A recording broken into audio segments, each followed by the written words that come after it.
Veselu pozitīvu un negatīvu skaitļu reizināšana un dalīšana ir fundamentāli matemātikas koncepti, kas bieži tiek izmantoti matemātikas jēdzienos un aprēķinos. Protams, mēs visi zinām, kā reizināt vai dalīt 4 ar 4, bet grūtības rodas tad, kad mums jāizlemj, kādu zīmi iegūst iznākumu skaitlis, kad -4 tiek reizināts vai dalīts ar 4.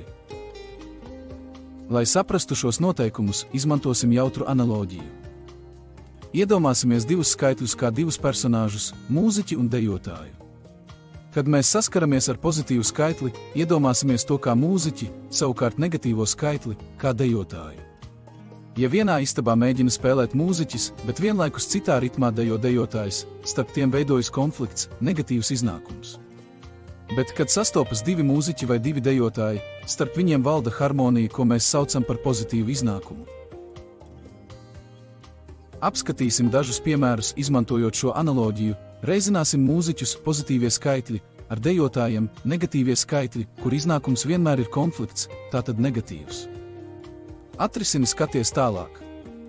Tagad dalīsim mūziķus pozitīvie skaitļi ar dejotājiem negatīvie skaitļi, un iznākums vienmēr ir konflikts. Labi. Bet reizinot mūziķus ar mūziķiem un dejotājus ar dejotājiem, iznākums vienmēr ir harmonija. Risini.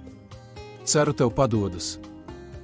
Arī dalot mūziķus ar mūziķiem vai dejotājus ar dejotājiem, iznākums vienmēr ir harmonija, tātad pozitīvs. Protams, šie piemēri ir ilustrācijai, lai palīdzētu vizualizēt matemātikas konceptu. Matemātikā mēs pieņemam, ka reizinot vai dalot divus negatīvus skaitļus, mēs vienmēr iegūstam pozitīvu skaitli. Savukārt reizinot vai dalot pozitīvu ar negatīvu skaitli vai otrādi, vienmēr iznākums ir negatīvs.